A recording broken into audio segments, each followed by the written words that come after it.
Hello guys, in this video I will show you how to set up your own video as Windows 11 background. First of all, go to the start menu and search for Microsoft Store. Click Microsoft Store, go to the search box and search for Lively Wallpaper.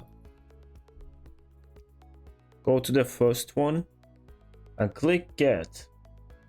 Wait until it finishes downloading the application. After downloading finishes, click Open.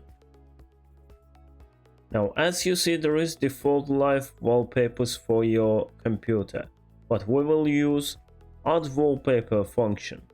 Click it and click Choose File.